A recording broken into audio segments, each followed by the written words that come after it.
अभी बच्चे ज्वाइन ही कर रहे हैं। चलो सर ऊपर वाला बोर्ड दिख नहीं रहा। ओके ओके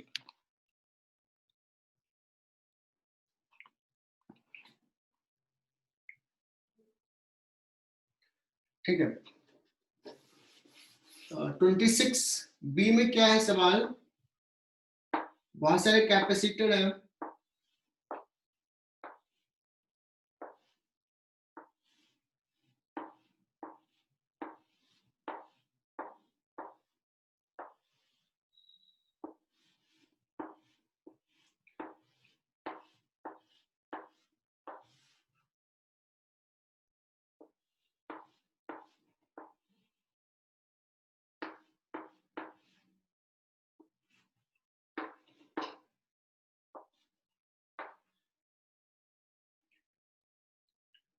और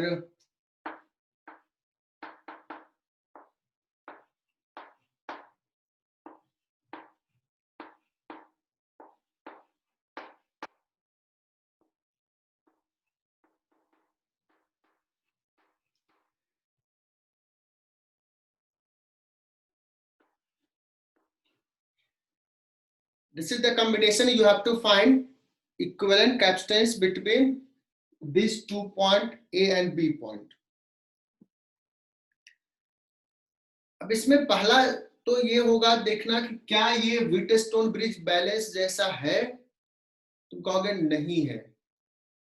1 3 2 2 इधर भी 3 1 नहीं है। व्हीटस्टोन ब्रिज बैलेंस से नहीं होगा ये। ओके सो मेंटली एक बैटरी कनेक्ट कर दो। इसको थोड़ा सा रिड्यूस करना चाहेंगे। अगर मैं कहूं कि इसमें चार्ज अगर गया है सपोज Q1, इसमें गया है Q2, इसमें गया है Q3, है ना? तुम सिमेट्रीज कह सकते हो कि सर यहाँ पे ये 1 पे Q1 है तो यहाँ पे -Q1 होगा, यहाँ पे -Q2 होगा और ये 3 पे -Q3 होगा। मतलब जितना चार्ज इस कैपेसिटर पे उतना ही चार्ज इस कैपेसिटर पे। From this symmetry can we say that? I think सबको ये क्लियर है।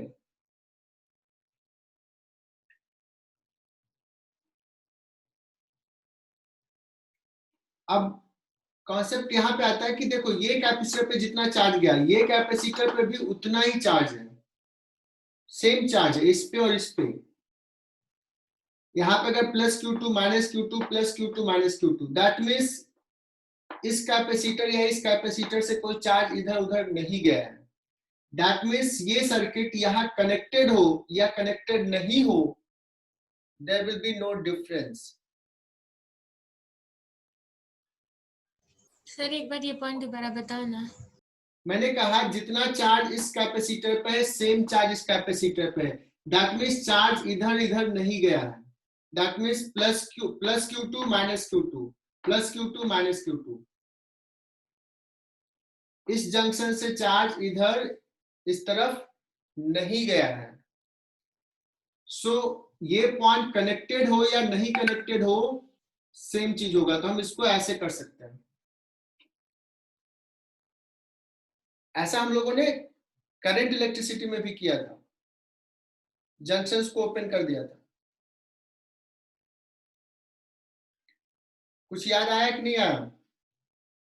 मनस्वी ये क्लियर हुआ? सर क्लियर हो गया। अब अगर इस डायग्राम को ना मैं रीड्रॉ करूं, सो इस दोनों को थोड़ा सा नीचे ले लेता हूं, इसको ऐसे लेता हूं, तो मैं समझा रहा हूं कि ये कैसा है। 1 3 3 1 और ये 4 और 4 कितना हो जाएगा सीरीज में? 2 4 और 4 2 और इसको अब ऐसे कर लेते हैं। ये 2 का ये 2 का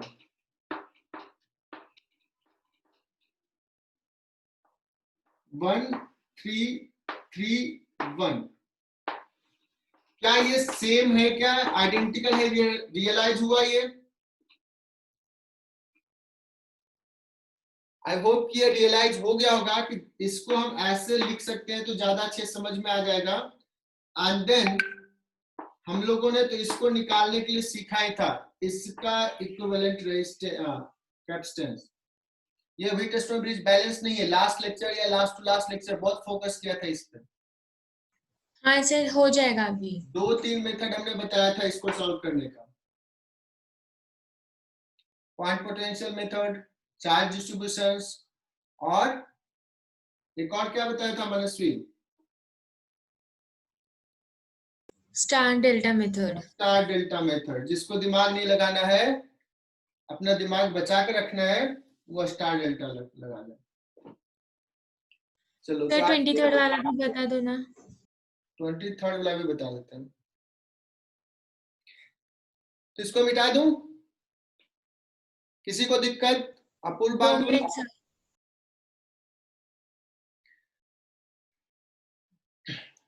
HC Verma, question number 20।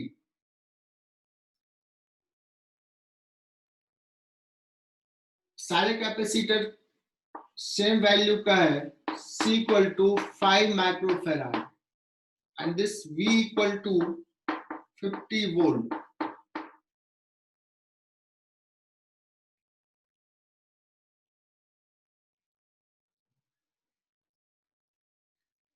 And पूछा है इफ द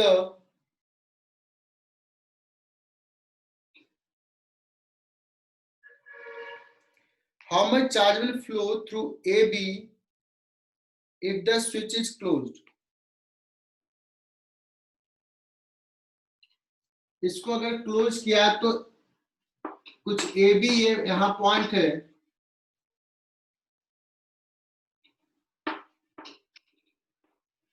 कितना चार्ज फ्लो होगा? ठीक है ना?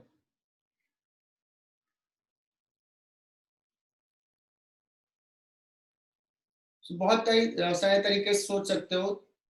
एक तरीका तो ये कि अभी बताओ C इक्विवेलेंट कितना है जब स्विच ओपन है, तो अभी बताओगे C equivalent is 2C and C series में। सो 2C upon 2C into C upon 3C, 2C by 3 is the C equivalent. C equivalent first case में, और बाद में हो गया C डैश इक्विवेलेंट, कितना हो जाएगा? 2C हो जाएगा। सो इनिशियली इस पे कितना चार्ज है?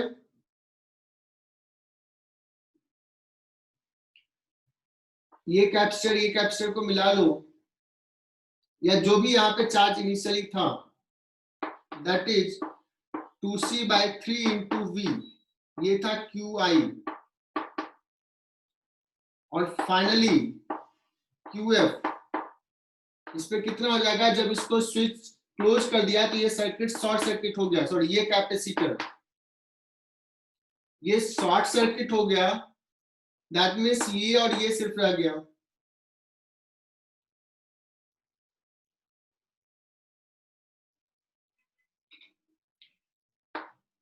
तो ये कितना रह जाएगा?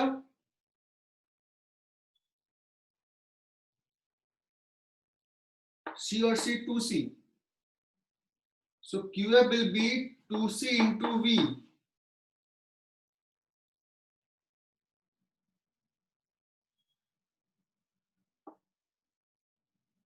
अब इसमें कर लो कि पहले इतना चार्ज था, अब इतना चार्ज है, तो कितना चार्ज इधर से फ्लो हुआ है? तो final minus initial, QF minus QI।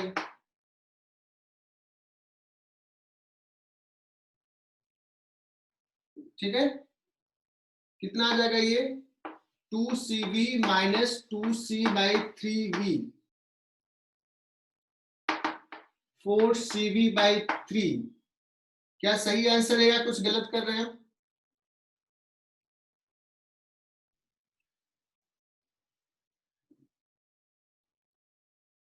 तुम लोगों ने कहा कि सर ये समझ में आ गया कि इससे कितना चार्ज फ्लो करेगा इस कैपेसिटर पे दोनों मिला करके। पहले इतना चार्ज था, इसको शॉर्ट सर्किट कर दिया, अब जो चार्ज है वो इतना है। कितना चार्ज फ्लो किया? QF minus QI। तुमने कहा समझ में आ गया। अब मेरा सवाल ये है, IIT ये पूछेगा कि स्विच से कितना चार्ज फ्लो किया। तो सारे बच्चों ने सही जवाब दिया है। इससे कितना चार्ज फ्लो करेगा, तो देखो इसको अगर देखना है, सो नाउ कंसीडर ये और ये तीन आइसोलेटेड प्लेट्स हैं। बच्चों इस पॉइंट को देखना है, जो भी इस पॉइंट को मिस कर रहा है उसको समझो। ये आइसोलेटेड है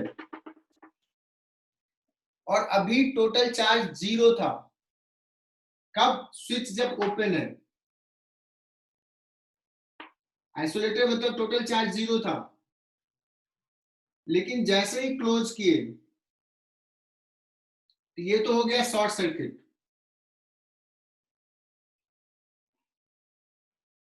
है ना। इसका तो चार्ज 0 हो जाएगा। अब बचा इसका चार्ज और इसका चार्ज। अगर ये शॉर्ट सर्किट हुआ तो हमें पता है कि ये इस पे कितना चार्ज है, प्लस सीबी इस पे है, प्लस सीबी मतलब सीबी इस पे, सीबी इस पे, तो इस पे हो गया माइनस सीबी, इस पे हो गया माइनस सीबी, और इस पे तो 0 है। मतलब इन तीनों को मिलाकर के अब टोटल चार्ज इस पे कितना है, -2 सीबी। पहले कितना था, 0, अब -2 सीबी, मतलब यहां से 2 सीबी चला गया। अब मैं सवाल ऐसे पूछ सकता हूं तुम्हारे टेस्ट में कि जितना चार्ज इससे फ्लो किया उतना ही चार्ज इससे फ्लो किया क्या? कहोगे नहीं। जितना चार्ज इससे फ्लो किया उतना ही चार्ज इससे फ्लो किया क्या? यस। तो सर इससे जितना फ्लो किया तो इससे अलग कैसे आया? इसमें डिफरेंट क्यों है? बिकॉज जो इसमें गया और इस पे भी कुछ चार्ज था, ये चार्ज और ये चार्ज मिला करके इससे आया। इसका भी चार्ज 0 हो गया, पहले था, पहले कितना था, -2 सीबी। इसका चार्ज सर्टेनली सेम होगा, बट इसका डिफरेंट होगा। This is the way IIT पूछता है सवाल। नेक्स्ट सवाल is Prathamesh Patil, next exam दोगे ना? 23।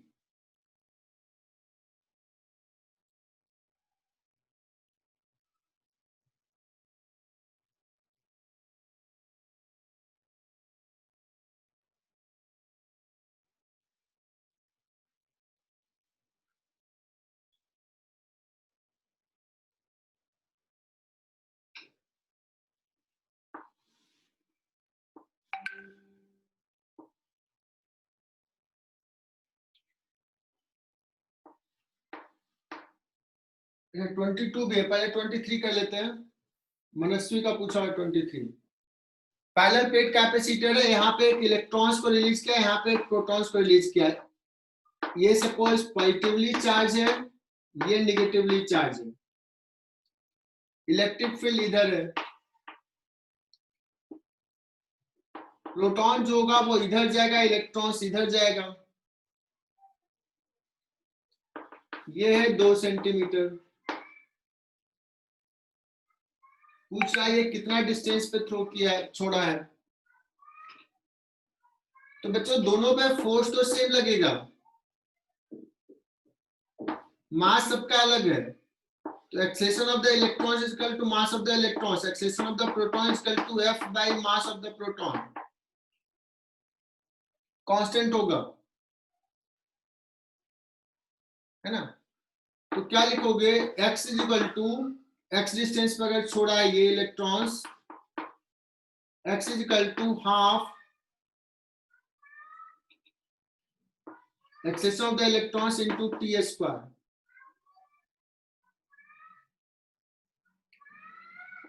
To minus x is equal to क्या लिखोगे, half into acceleration of the proton into T square. कहा सेम टाइम में गया है, तो x upon 2 minus x that is equal to what will be the concept, AE upon AP।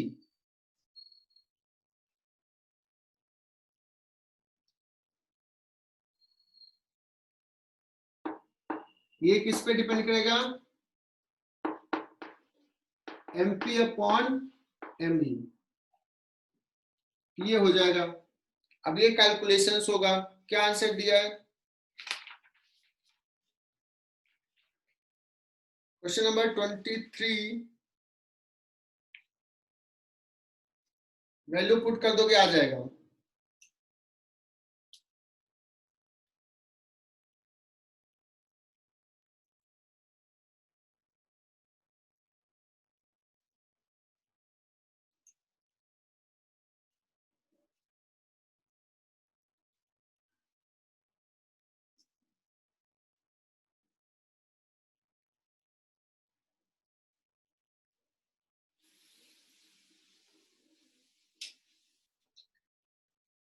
Twenty two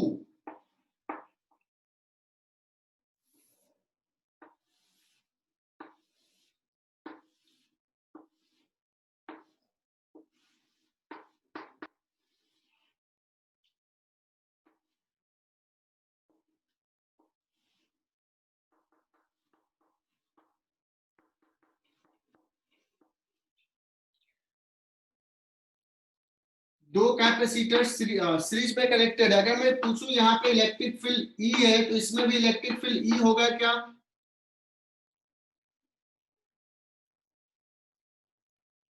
ई ही होगा, same होगा।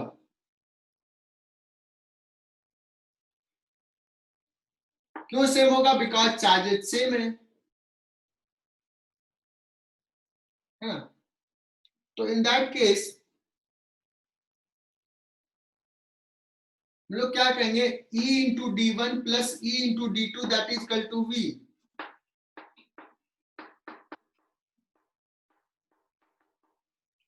Electric field कितना हो गया? V upon D1 plus D2।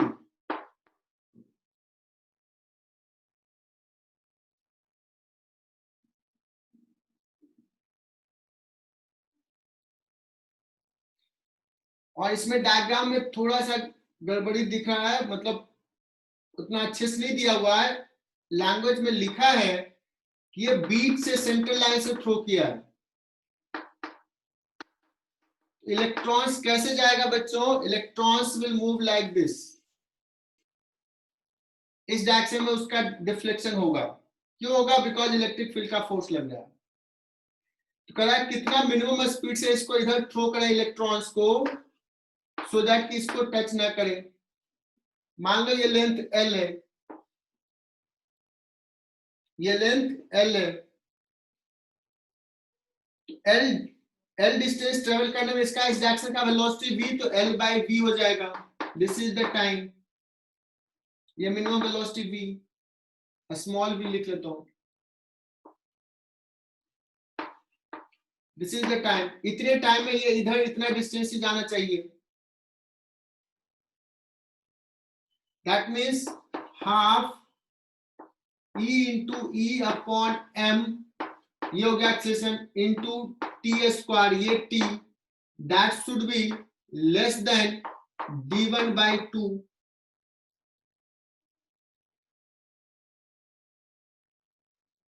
ये जो डिस्टेंस गया है ये डिफ्लेक्शन, ये d1 अपॉन 2 से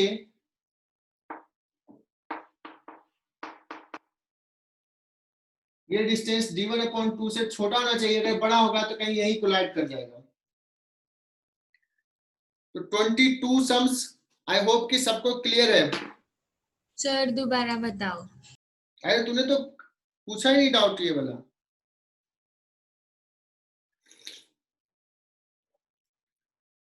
तूने अटेम्प्ट नहीं किया था मनस्वी?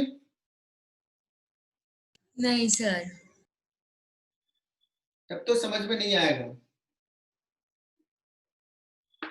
ये दो कैपेसिटर है, पोटेंशियल डिफरेंस V अप्लाई किए, इलेक्ट्रिक फील्ड कैसे लिखेंगे ये वाला कॉन्सेप्ट यहाँ क्लियर। पूछा इसको कितना वेलोसिटी दे, अगर इसको इलेक्ट्रॉन्स के यहाँ छोड़ दिया तो क्या होगा? जस्ट रिलीज कर दिया तो ये ऐसे चला जाएगा, पॉजिटिव प्लेट पुल कर लेगा इलेक्ट्रॉन्स को। कहा नहीं इसको मैं कुछ वेलोसिटी देके छोड़ा हूं, छोटा सा वेलोसिटी दोगे तो ये ऐसे जाके यहां चला जाएगा, थोड़ा फास्ट वेलोसिटी, ज्यादा वेलोसिटी दिया तो ये ऐसे जा रहा ऊपर जा रहा, लेकिन जब तक यहां टकराता उससे पहले ये बाहर निकल जाएगा। तो इसका एक्स डायरेक्शन का डिस्प्लेसमेंट किस पे डिपेंड करेगा, जो इनिशियल वेलोसिटी दी है। कितना टाइम लगेगा इसको जाने में, इस डायरेक्शन में क्रॉस करने में, L/V0। इतने टाइम के अंदर अगर y डायरेक्शन का डिस्प्लेसमेंट d1/2 से कम रहा तो वो बिना टच किए हुए निकल जाएगा, और y डायरेक्शन का डिस्प्लेसमेंट ये होगा, this should be less than d1/2। Kinematics है, बेसिक काइनेमेटिक्स।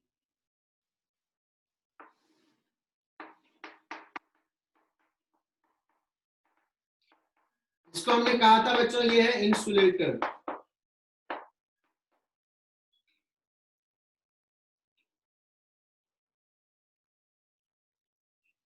तो अगर हम डाइलेक्ट्रिक इंसर्ट करते हैं कैपेसिटर में, तो लास्ट लेक्चर में बताया था कि उसके क्या क्या बेनिफिट्स हैं।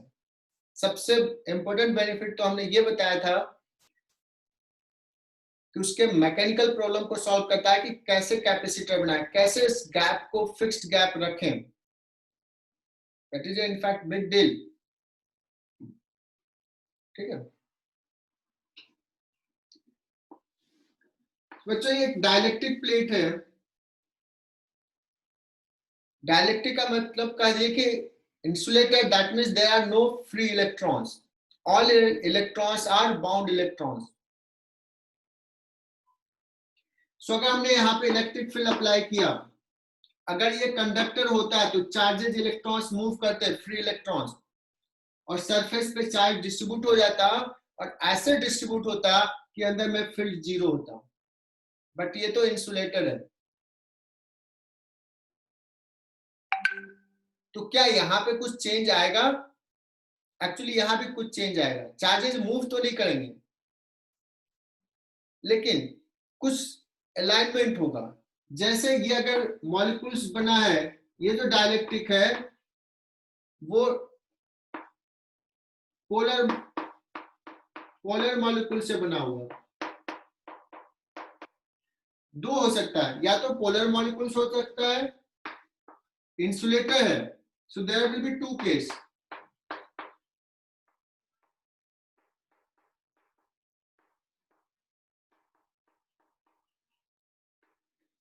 पोलर मॉलिक्यूल्स दैट मींस जैसे सपोज HCl है,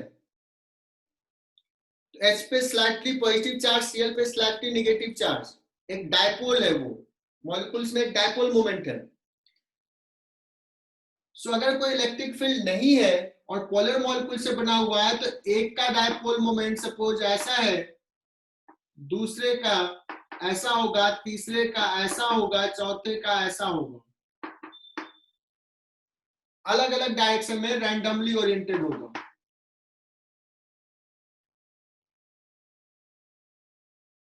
एक इंसुलेटर लिए जो पोलर मॉलिक्यूल से बना हुआ है, सो हर मॉलिक्यूल्स का एक डायपोल मोमेंट होगा, और वो डायपोल क्या होगा, रैंडमली ओरिएंटेड होगा। And if you consider any volume, उसका नेट डायपोल मोमेंट जीरो होगा।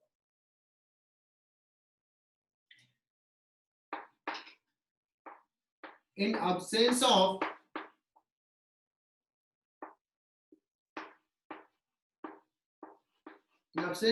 external field,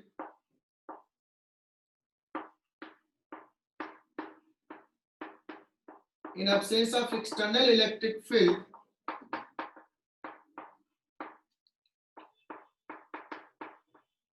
dipoles are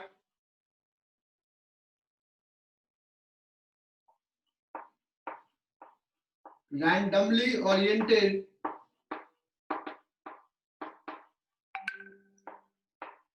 and net dipole moment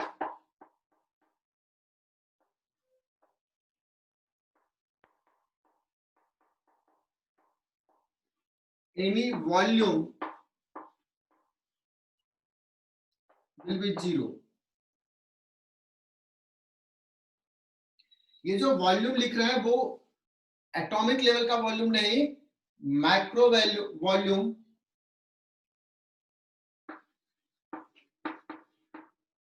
मतलब 1 सेंटीमीटर क्यूब 1 मिलीमीटर क्यूब भी बड़ा वॉल्यूम होगा कंपेयर टू एटॉमिक लेवल। तो हम इस वॉल्यूम की बात कर रहे हैं बिकॉज इसमें बहुत सारे डायपोल्स होंगे, they are randomly oriented. But once electric field is applied, I hope कि ये लिख लिए होगे तुम लोग। सर रुक जाओ, मत मिटाना। If external field is applied,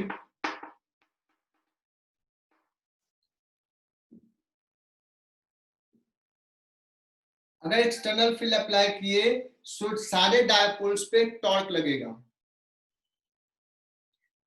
और वो डायपोल्स को कैसे ओरिएंट करना चाहता है फील्ड। टॉर्क 0 कब होता है डायपोल पे? जब थीटा 0 है, मतलब सारे डायपोल्स को थीटा इक्वल टू 0 पे ले जाना चाहेगा। सारा डायपोल्स जाएगा नहीं, बट जो टॉर्क लग रहा है कुछ तो उसमें अलाइनमेंट होगा। सो क्या होगा, रैंडम ओरिएंटेशन है, अभी भी रैंडम रहेगा, but there will be slide arrangement ऐसा होगा कि डायपोल्स इलेक्ट्रिक फील्ड के along align. Then due to torque of the field of the external field, dipoles will align in the direction of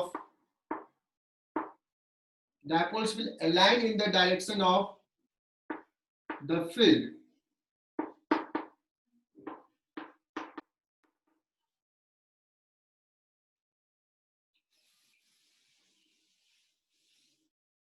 इस direction में torque लगा तो वो align होगा, लेकिन 100% अलाइनमेंट नहीं होगा कि सारे के सारे डायपोल्स अलाइन हो गया, बिकॉज मूवमेंट इतना इजी नहीं है मटेरियल में। Alignment will be more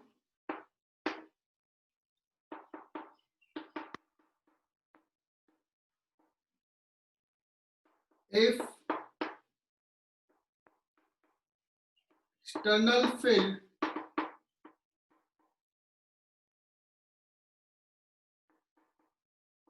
is increased। इसका मतलब ये कर रहा हूं कि जितना ज्यादा मैग्नीट्यूड होगा एक्सटर्नल फील्ड का, उतना ज्यादा अलाइनमेंट होगा।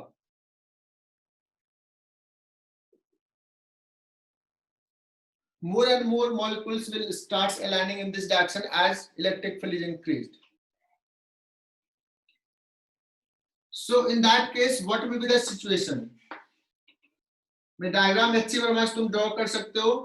अभी हमने रैंडम ओरिएंटेशंस के लिए ये कहा, अब अगर अलाइनमेंट होगा तो एक्सटर्नल फील्ड ऐसा है, डायपोल का डायरेक्शन इधर होना चाहिए, तो ये माइनस ये प्लस, ये माइनस ये प्लस, यहाँ पे ये माइनस ये प्लस।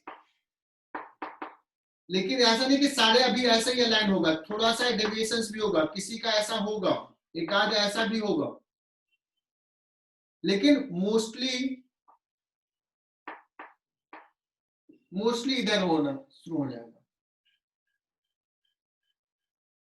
तो हमने एक दो इधर उधर का भी दिखा दिया और ज्यादातर दिखाया इधर, तुम भी ऐसे ही दिखा दो।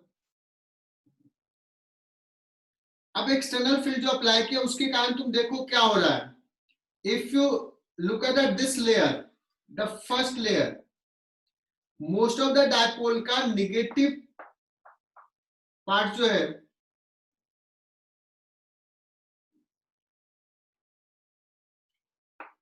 वो इस सरफेस पे है।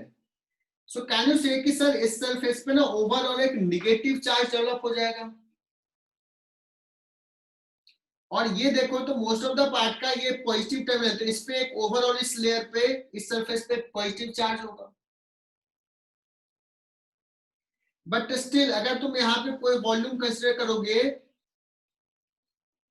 अंदर में कोई वॉल्यूम, तो नेट चार्ज 0 ही दिखेगा। जितने डायपोल्स इसमें है सारे डायपोल्स इंक्लूड होगा तो प्लस माइनस 0 रहेगा। बट ये सरफेस पे नेगेटिव चार्ज, यहाँ पे एक पॉजिटिव चार्ज, ऐसे लगेगा कि नेगेटिव चार्ज का लेयर पॉजिटिव नेगेटिव ऐसे इस टाइप से है। सो इस रीजन में देखो you will find that in this direction there is development of external development of a field due to this alignment। देखो इधर पॉजिटिव इधर नेगेटिव इस डायरेक्शन में, ड्यू टू दिस पोलराइजेशन, तो मैंने इसको लिख दिया P, इसी को बोलते हैं पोलराइज हो गया, अलाइनमेंट हो गया। सो इस डायरेक्शन में एक इलेक्ट्रिक फील्ड जनरेट होगा। ये जो फील्ड है जो अलाइनमेंट के कारण, डायपोल्स के अलाइनमेंट के कारण जनरेट हुआ है, वो एक्सटर्नल फील्ड के अपोजिट डायरेक्शन में है। दैट मीन्स यहाँ पे जो नेट फील्ड होगा ई नेट इनसाइड पॉइंट पे, वो क्या होगा, एक्सटर्नल फील्ड माइनस पोलराइजेशन का फील्ड। ये मैग्नीट्यूड में लिख रहा हूं,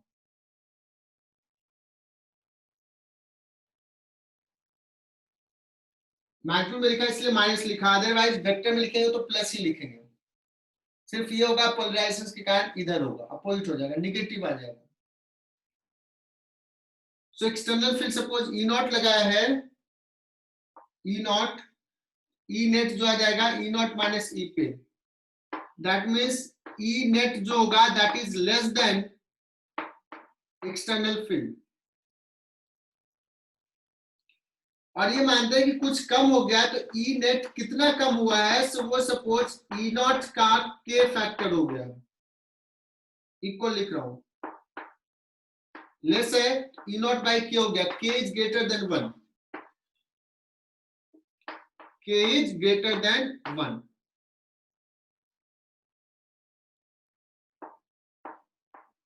और इसी के को बोलते हैं डाइलेक्ट्रिक कांस्टेंट।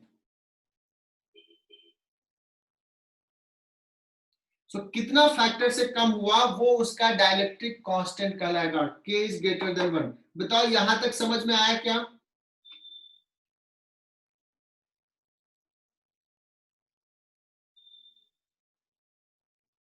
किसी को डाउट इसमें? तेजस्वी? नहीं सर, समझ में आ गया। नेट फील्ड जो होगा वो कम हो जाएगा एक्सटर्नल फील्ड से।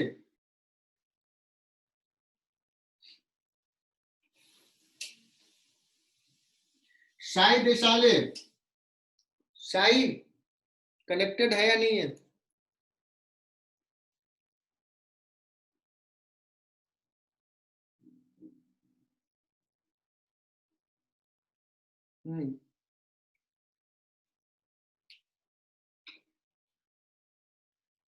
थोड़ा सा कभी तो इंटरेक्ट करते रहो, कुछ मैसेज कर दो, हाँ सर समझ में आ गया।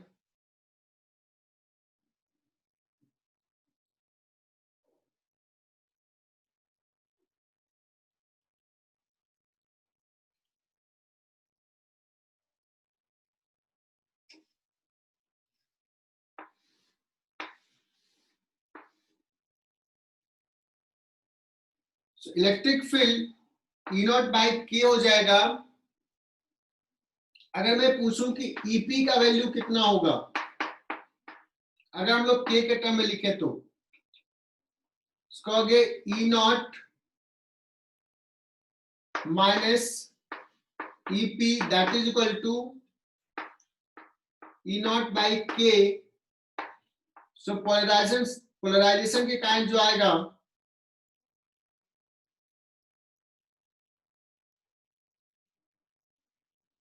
ईपी इज इक्वल टू क्या आ जाएगा, E naught minus E naught by K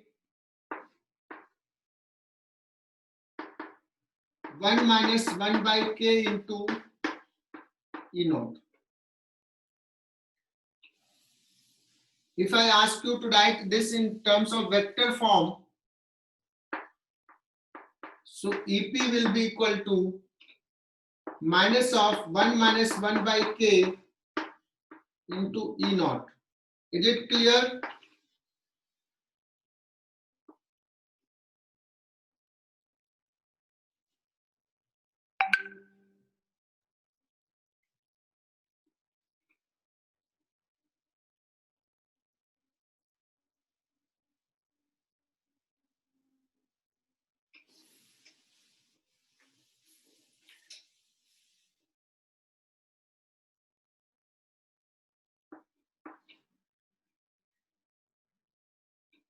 कोई कहेगा सर आपने तो ये पोलर मॉलिक्यूल्स के लिए बात की है।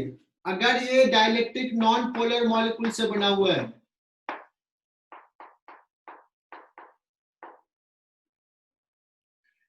और अगर मैं बात करूं एक्सटर्नल फील्ड अप्लाई किया तो अलाइन होगा, अगर एक्सटर्नल फील्ड रिमूव कर दिया तो फिर से वो रैंडमनेस आ जाएगा, फिर से नेट डायपोल मोमेंट 0 होगा।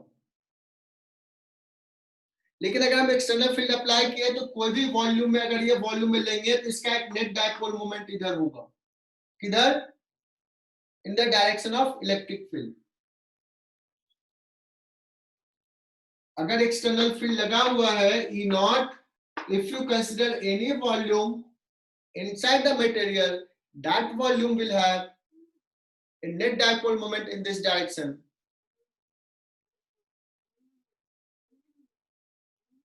If you remove the external field, again dipoles becomes randomly oriented और net dipole moment 0 हो जाएगा। अब हम बात करते हैं नॉन पोलर मॉलिक्यूल से बना हुआ। सो इस केस में क्या होगा? क्या इसमें इलेक्ट्रिक फील्ड में कोई चेंज नहीं आएगा मटेरियल के अंदर? तो अगर नहीं सर, इसमें भी चेंज आएगा। सो एक्सटर्नल फील्ड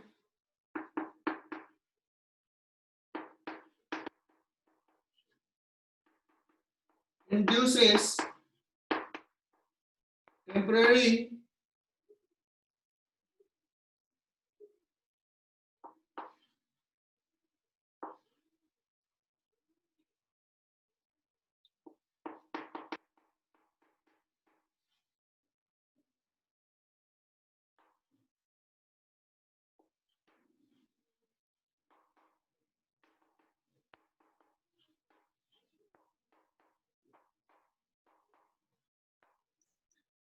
जब हमने एक्सटर्नल फील्ड अप्लाई किया तो वो क्या करेगा, डायपोल्स जो नॉन पोलर है उसमें टेम्पररी डायपोल मोमेंट क्रिएट करेगा। टेम्पररी मींस एक्सटर्नल फील्ड हटा दिया फिर से वो नॉन पोलर हो जाएगा। कहोगे सर कैसे? तो मैं जस्ट एग्जांपल बता रहा हूं। जैसे सपोज हाइड्रोजन एटम ही अभी कंसीडर कर रहा हूं, सो इसमें न्यूक्लियस के अराउंड इलेक्ट्रॉन्स का क्लाउड है सिमेट्रिकल। अगर हमने एक्सटर्नल फील्ड इधर अप्लाई किया तो ये एक्सटर्नल फील्ड क्या करेगा, इलेक्ट्रॉन्स के क्लाउड को थोड़ा इधर शिफ्ट करेगा, फोर्स लगाएगा इलेक्ट्रॉन्स पे। ऑल्दो वो इलेक्ट्रॉन्स बाउंड है बट थोड़ा सा क्लाउड इधर शिफ्ट होगा और न्यूक्लियस यहीं रहेगा। तो इलेक्ट्रॉन्स का जो सेंटर हो जाएगा थोड़ा इधर, प्रोटॉन्स न्यूक्लियस का सेंटर इधर, सो दोनों के बीच में डिफरेंस आ गया। सो ये बिहेव करेगा एक पोलर मॉलिक्यूल जैसा। Clear? So because of the temporary dipole moment जो क्रिएट किया है उसके कारण यहां भी इलेक्ट्रिक फील्ड कम हो जाएगा और एक पोलराइजेशन के कारण, टेम्पररी डायपोल मोमेंट के कारण एक इलेक्ट्रिक फील्ड जनरेट होगा इधर, और नेट इलेक्ट्रिक फील्ड इधर जो हो जाएगा E net that is equal to E naught by K. E naught is the external field. So चाहे वो नॉन पोलर से हो चाहे वो पोलर मॉलिक्यूल से बना हुआ है, net field will be less than the external applied field. कितना फैक्टर से लेस होगा उसी को बोलते हैं डाइलेक्ट्रिक कांस्टेंट। आई होप कि ये कॉन्सेप्ट सबको क्लियर हो गया होगा।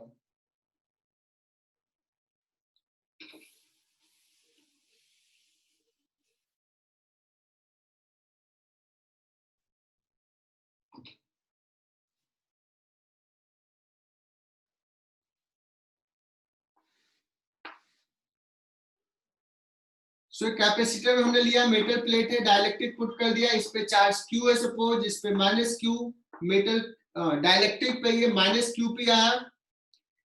ये जो माइनस QP में बोल रहा हूं चार्ज, ये जो है ये बाउंड चार्ज है। क्यों bound charge? This is not free to move. कहोगे सर ये प्लस Q या माइनस Q दोनों मिलकर के Q माइनस QP हो जाएगा। इफेक्टिवली नेट इतना कर रहा है, बट ये इससे नहीं मिला। ये जो चार्ज है ये Q, this Q is free charge, ये मूव कर सकता है। Minus QP is bound charge.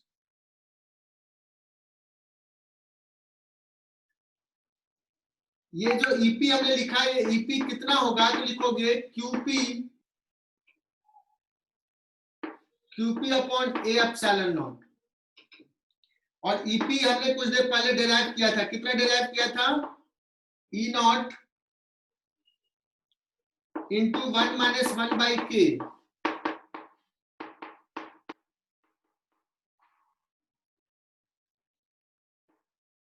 E not को क्या लिख सकते हैं अगर Q के टर्म में? Q upon A epsilon naught 1 minus 1 by K, that is equal to QP by A epsilon naught. तो जैसा इलेक्ट्रिक फील्ड में रिलेशन था वैसे ही आ जाएगा। सो QP बाउंड चार्ज का वैल्यू कितना होगा? Free charge into 1 minus 1 by K।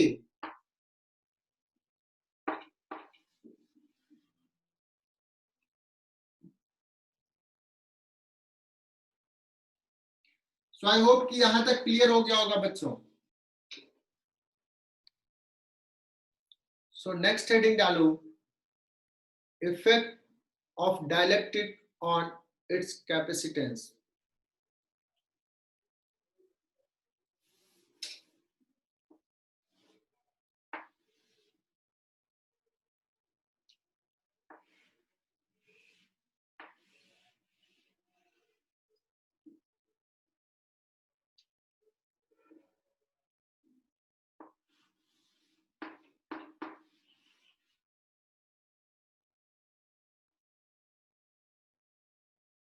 मान लो इस पे चार्ज गया Q,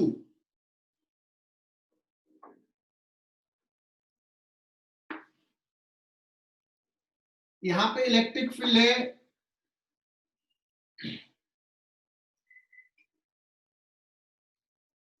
दो केस ले रहे हैं, एक में एयर गैप है या ऐसे रखते हैं,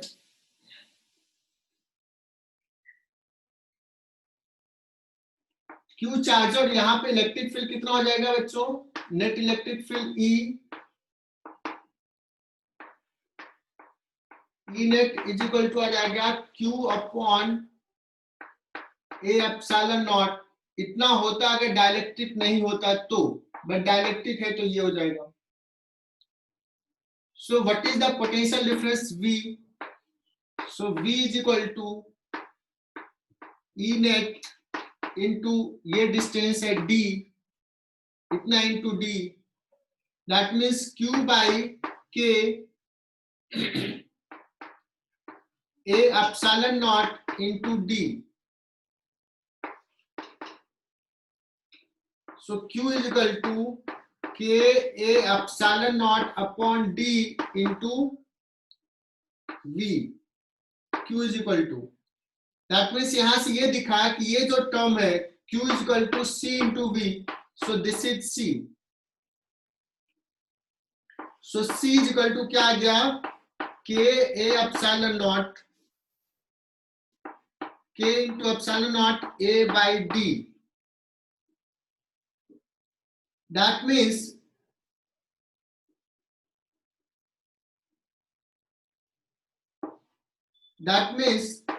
कैपेसिटेंस K टाइम्स बढ़ गया एयर गैप कैपेसिटर से। तो ये अच्छी बात हो गया कि अगर हम एयर गैप रखते तब जो कैपेसिटेंस होता है, अगर हम डाइलेक्ट्रिक पुट किए तो उसका कैपेसिटेंस इंक्रीज हो गया। This is added benefit, capacitance increases. कितना इंक्रीज करेगा? K times. K is the dielectric constant. जितना ज्यादा डाइलेक्ट्रिक कांस्टेंट होगा उतना ज्यादा इंक्रीज होगा। सो ये क्लियर? हाँ सर। कि कैपेसिटर का प्लेट है, डाइलेक्ट्रिक पुट किए, एक पूरा डाइलेक्ट्रिक नहीं पुट किया, एक पार्ट कुछ डाइलेक्ट्रिक कांस्टेंट का, दूसरा कुछ और पार्ट, इस टाइप से पुट करेंगे तो what will be the effective capacitance. जैसे मैं एग्जांपल ले रहा हूं, ऐसे बहुत सारे सवाल आएंगे। दिस इज मेटल प्लेट और इसमें दो डाइलेक्ट्रिक पुट कर रहे हैं, एक डाइलेक्ट्रिक K1 का और दूसरा डाइलेक्ट्रिक K2 का। और अभी के लिए मैं मान लेता हूं कि ये हो गया तुम्हारा D/2 और ये भी D/2। अब पूछा जाए कि बताओ इसका क्या होगा capacitance. What will be capacitance of this capacitor which is filled by two dielectric of equal volume as shown in the figure. So you will say that कि सर इसको मैंने ना दो कैपेसिटर मानता हूं, दो कैपेसिटर। कैसा? एक कैपेसिटर ये और एक कैपेसिटर ये। अगर ये दो कैपेसिटर माना तो ये दोनों कैपेसिटर कैसे कनेक्टेड है? सीरीज में या पैरेलल में? तो शायद सबको समझ में आ रहा होगा कि सर ये सीरीज में कनेक्टेड है। This can be assumed as two capacitor connected in series, एक दो। इसको मान लिया C1 और इसको मान लिया C2। So what will be C1? अगर sir C1 is equal to epsilon naught area A है अपॉन D कितना है? D/2 है, लेकिन डाइलेक्ट्रिक कांस्टेंट है K1, so K1। What is C2? C2 is this capacitor, epsilon naught A upon ये भी D/2 और इसका डाइलेक्ट्रिक कांस्टेंट है K2, K2 टाइम्स हो जाता है। लेकिन मुझे तो चाहिए C, so C equivalent is equal to क्या होगा? C equivalent is equal to C1 C2 divide by C1 plus C2, because ये सीरीज में है।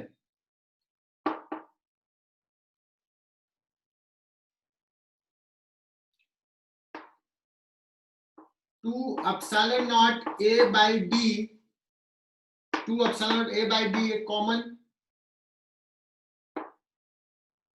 आ जाएगा, C1 K1 K2 अपॉन ये दोनों से होता तो स्क्वायर होता, एक नीचे से कट जाएगा, K1 प्लस K2। सही लिख रहा हूं क्या?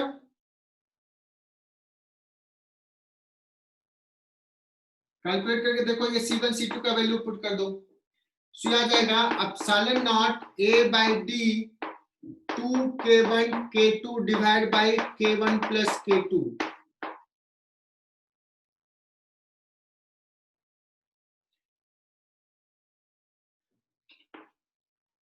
ये हो गया एयर गैप कैपेसिटर का कैपेसिटेंस।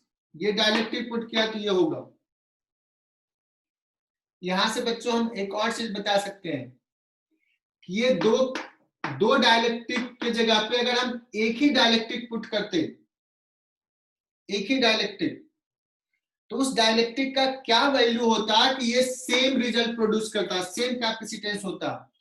उसमें कहते हैं सपोज के इक्विवेलेंट होता है, सो के इक्विवेलेंट इज इक्वल टू, इस केस में हो जाएगा 2k1 k2 divide by k1 plus k2, this is के इक्विवेलेंट। अगर ये क्लियर हो गया तो मैं दे रहा हूं कि एक कैपेसिटर है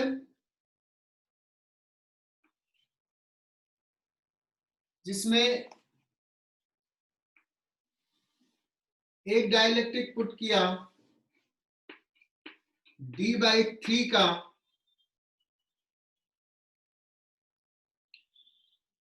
इसका डाइलेक्ट्रिक कांस्टेंट 2k,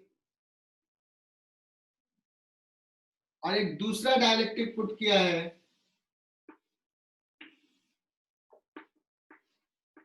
(2d/3 का, और इसका dielectric constant k। Area of the plate is A, ये डिस्टेंस तो दे ही दिया। व्हाट विल बी C, इसका कैपेसिटेंस क्या होगा, ऑल्सो के इक्विवेलेंट क्या होगा।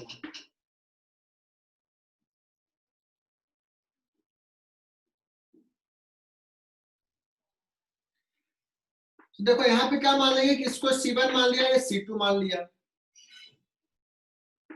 C1 will be epsilon naught A upon D/3, और इसका constant 2k, so 2k। C2 will be, इसका है k epsilon naught A upon 2d/3,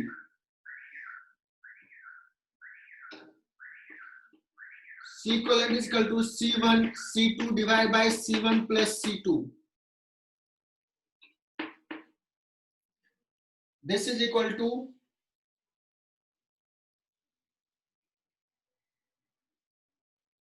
इसको सॉल्व कर लोगे, एप्सिलॉन नॉट A/D तो कॉमन ले लिया,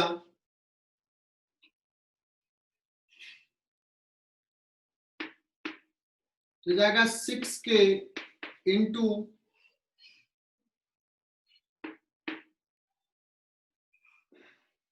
3/2k divide by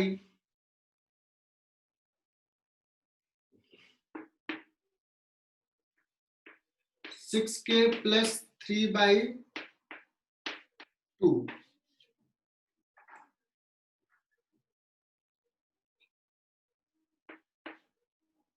epsilon naught A upon D 18k upon 15, सही लिखा क्या? सो 6k/5 हो गया। K equivalent will be 6k upon 5।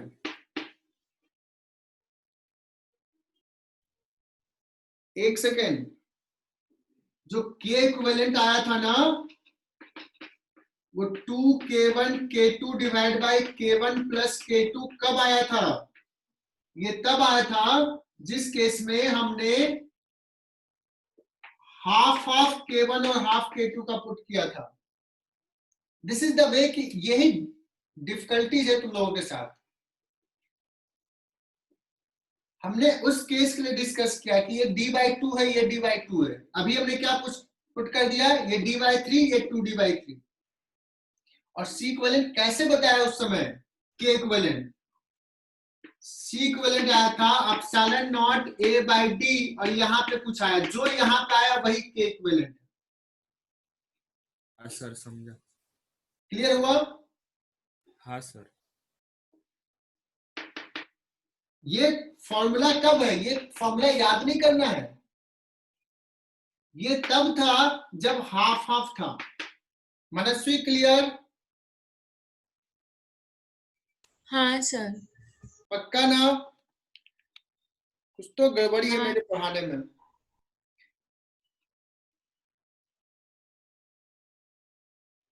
तो अभी क्लियर हुआ ना 6k/5। तो K इक्विवेलेंट का कोई फॉर्मूला एज सच नहीं है, C इक्विवेलेंट निकालो और जो आएगा वही रहेगा K equivalent.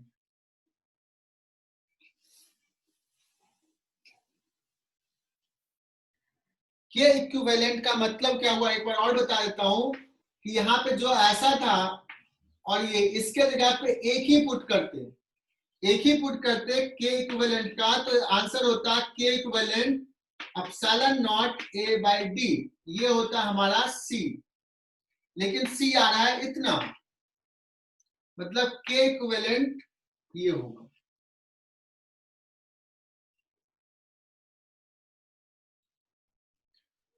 So next concept is कि इस टाइप से अगर डायरेक्टिक पुट किया है, so what will be the equivalent capacitance. और ये मैं नहीं बता रहा हूं, तुम्हें खुद करना है।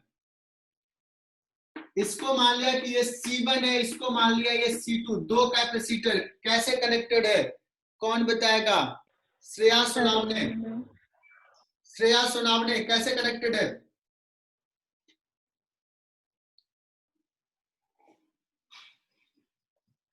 देखो श्रेया टीवी देख रही है जाके घर पे।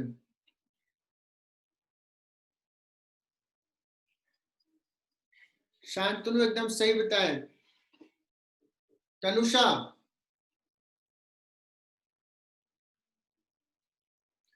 आंचल पाटिल एकदम सही है। शुभम सही है, करेक्ट। प्रतीक करेक्ट। सबको दिख रहा पैरेलल? कहोगे सर क्यों पैरेलल है ये कनेक्टेड? सारे बच्चे ध्यान से सुनना, ये बेसिक से निकले करते हैं। धनंजय एकदम बहुत सही। देखना ये जो मेटल प्लेट है, मेटल प्लेट पूरा सेम पोटेंशियल पे होता है। और यहाँ पे मैं कॉन्सेप्ट बताऊंगा जो कॉन्सेप्ट तुम्हें बुक्स में नहीं मिलेंगे, सारे टीचर्स नहीं पढ़ाते हैं। ये पूरा प्लेट सेम पोटेंशियल पे है बिकॉज कंडक्टर है। यहां का पोटेंशियल, यहां का पोटेंशियल सेम, यहां का पोटेंशियल, यहां का पोटेंशियल सेम, मतलब ये और ये पैरेलल में कनेक्टेड है। प्लेट्स के बीच का सेम पोटेंशियल डिफरेंस है। सो इस केस में C इक्विवेलेंट आ जाएगा C1 plus C2।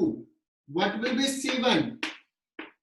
K1 epsilon naught area by 2, ये टोटल एरिया A था, अपॉन डिस्टेंस तो D ही है, plus K2 epsilon naught A by 2 upon distance D। और अगर मैं यहां से K इक्विवेलेंट पूछूं, तो चूंकि डांट लग चुकी है एक बार, तो अब सब लोग सही बता सकते हो। किससे मैं पूछूं? बी से किसका किसका नाम है? किसी का नाम नहीं है।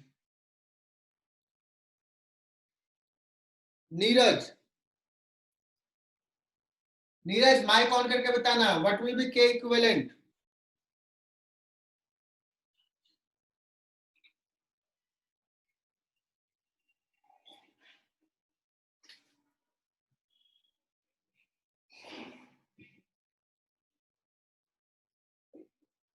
प्रतीक पाटिल,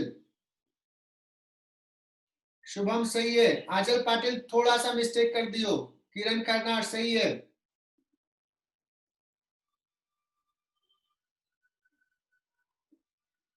श्रेयस निकम थोड़ा सा मिस्टेक है, इस 2 को भूल जा रहे हो दो बच्चे।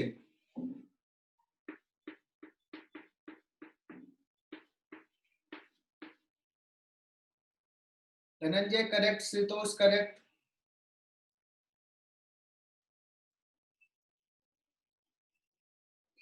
अब इसका मतलब नहीं कि ऐसे तो हमेशा K1 प्लस K2 बाई 2 होगा। अगर मैंने सवाल ऐसे दे दिया कि 1/3 वॉल्यूम K1 का है, 2/3 वॉल्यूम K2 का है,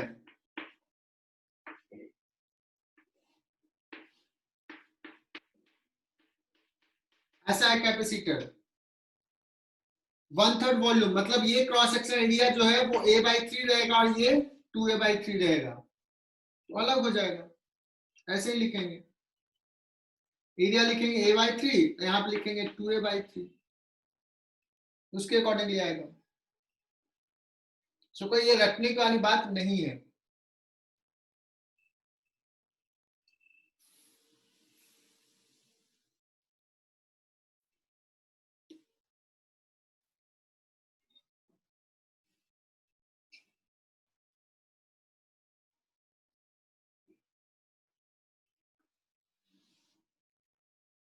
सारे बच्चे रेडी रहना, आज का क्लास का लास्ट सवाल।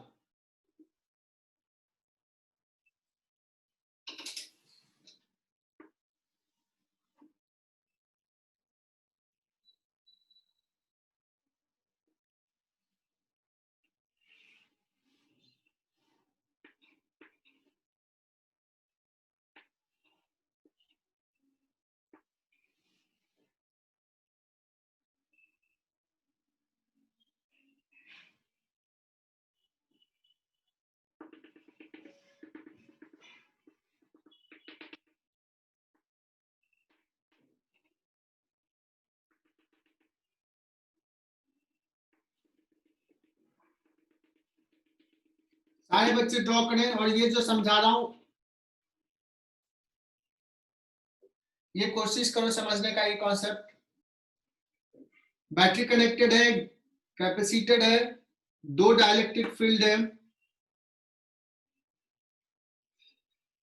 अगर इसमें पूछूं कि what is the capacitance of this capacitor, there will be no doubt कि अब तो तुम बता ही दोगे। एरिया सपोज ए है, ये डिस्टेंस सपोज डी है।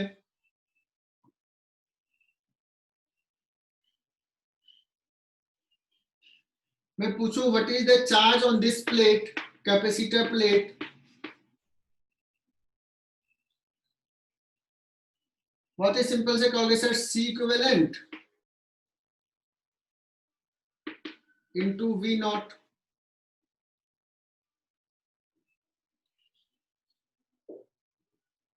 कोई डाउट नहीं है सी इक्विवेलेंट निकालने में, बट मैं ये नहीं पूछूंगा।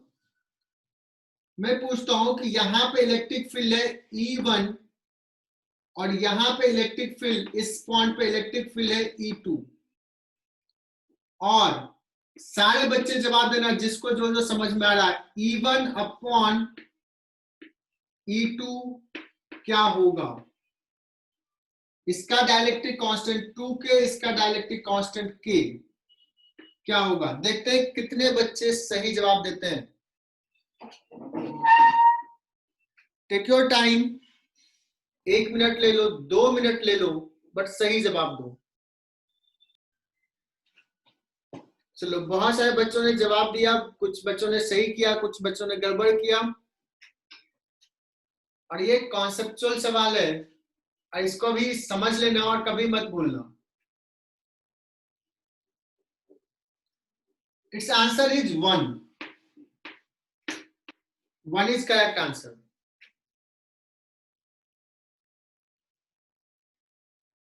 बहुत सारे बच्चों को झटका लगा होगा, सर ऐसे कैसे, मुझे तो लग रहा था 2 होना चाहिए, या कोई 1/2 कर रहा था। तन्मय, धनंजय,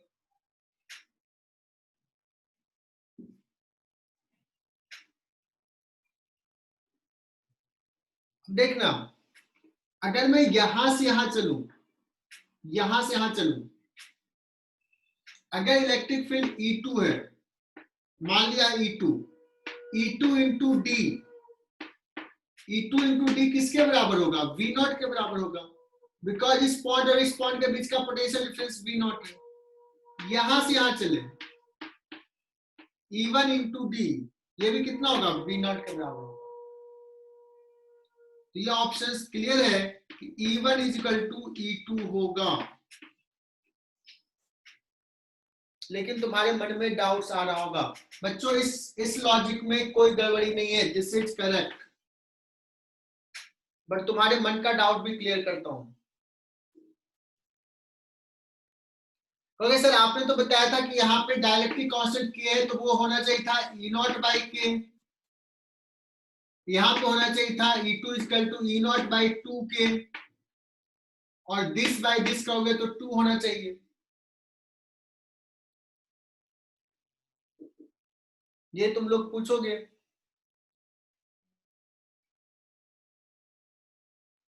अगर ये सब नहीं होता तो E0 इलेक्ट्रिक फील्ड होता। एक्चुअली क्या होगा आप समझना, अभी भी हो रहा है ये E0 बाई K, लेकिन E0 किससे डिफाइंड होगा? E0 डिफाइंड होगा कि यहाँ पे चार्जेस क्या है, ये प्लेट्स पे चार्जेस क्या है, कितना चार्ज है, उसके अकॉर्डिंगली।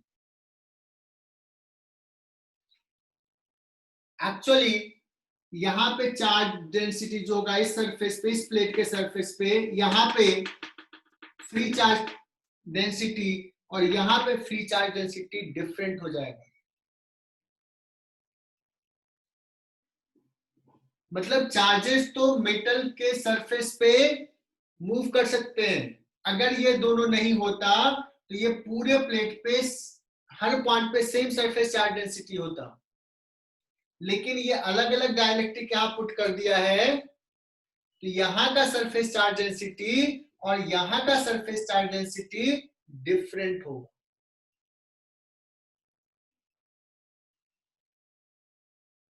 समझ में आया कुछ? Charges will not remain symmetrical at these 2 points. और ऐसे चेंज होगा कि यहाँ का इलेक्ट्रिक फील्ड और यहाँ का इलेक्ट्रिक फील्ड इक्वल हो जाए, because E1 into D V होना चाहिए V not, E2 into D V not होना चाहिए। सो ये आज का सबसे important concept, E1 E2 same होगा। और ये भी बताता हूं, अगर मैं कह दूं कि यहाँ पे प्लेट पे ये पार्ट में सरफेस चार्ज डेंसिटी सिग्मा 1 है, इस पार्ट पे सरफेस चार्ज डेंसिटी सिग्मा 2 है, so what is sigma 1 sigma 2? Sigma 1 upon sigma 2 is not equal to 1। तो कैसे निकालें? कहें कि यहाँ पे अगर सिग्मा 1 है तो यहाँ पे इलेक्ट्रिक फील्ड हो जाएगा sigma 1 upon A epsilon naught into K1। K1 का मतलब K, यहाँ का इलेक्ट्रिक फील्ड, यहाँ का इलेक्ट्रिक फील्ड हो जाएगा सिग्मा 2 अपॉन, अभी K1 लिख देता हूं, है ना, sigma 2 upon K2 A epsilon not. अगर मैं सिग्मा 1 अपॉन सिग्मा 2 पूछूं, तुम कहोगे सर K1 अपॉन K2 होगा। So this is the concept. आज तुमने ये सीखा, अगर समझ के सीखा कि हाँ sir E1 equal to E2 होगा, सिग्मा अलग होगा, सो आज का क्लास सफल रहा तुम्हारा।